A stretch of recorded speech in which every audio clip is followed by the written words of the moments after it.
Primarily, you're closing that wound for cosmetic purposes, and then functionally, it can be a little bit easier for the patient if you close that wound. And make sure we're just thoroughly flushing that wound out. If we close a wound and it's got anaerobic bacteria in it, those bacteria can grow, cause an abscess, cause cellulitis, and then lead to sepsis. And once I've got that nice and pressed down, I'm just gonna slide that together. So now I've got good approximation on each side.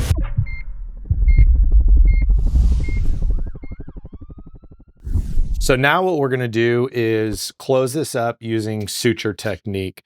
So suturing is a little bit more complex. It requires more skill. It requires more tools, and it can be just a little bit more difficult to do, but it does make a nice cosmetic outcome. The suture that I'm going to show you here today is called a simple interrupted suture, but just know that there's a lot of different types of suture depending on the wound and depending on where it is in the body, and then how you want it to look cosmetically. Simple interrupted suture is the easiest one to perform. You can do multiple of these, and basically you're just tying knots over and over. So I've got my wound cleaned out, we've irrigated it, we've assessed it, I've got it dried out in a somewhat clean field.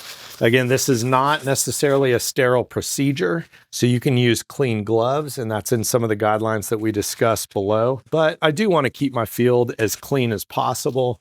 And so this suture kit has a nice little towel where we can take a look over.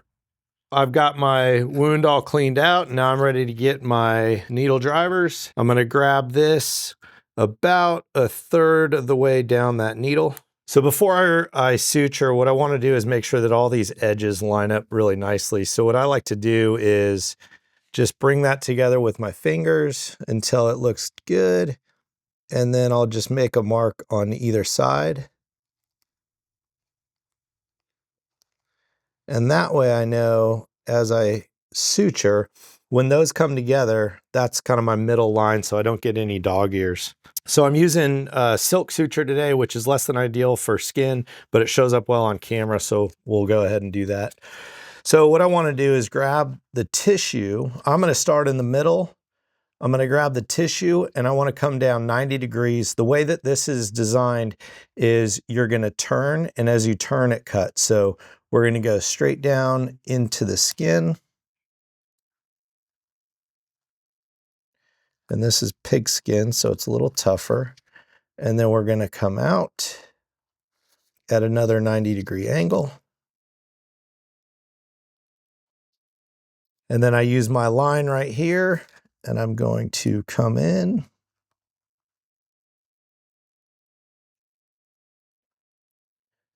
And then come back through. I want to go ahead and pull this until I have just a little bit of tail left. I'm going to lay my needle driver right in the middle. I'm going to wrap 1-2 times, grab the other end and pull across, and that knot's going to lay down nice and neat. Now you don't want to strangle it. You don't want to go super firm on it. You just want to pull nice pressure until it approximates. I'm going to lay this back in the middle, and now this time I'm going to go around once. I'm going to bring it back through, and then I'm going to go a third time.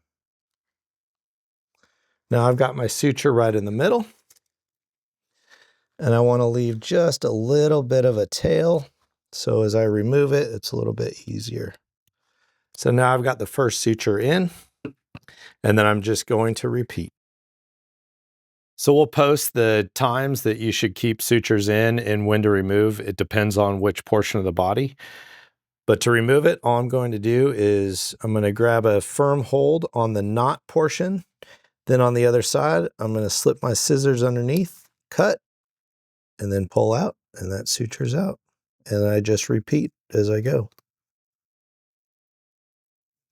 So that's how to evaluate a wound, a couple different ways to close it, and a few tips. Hopefully that's helpful to you. Again, we've got the references below, so read through those yourself for a more in-depth understanding on wound management.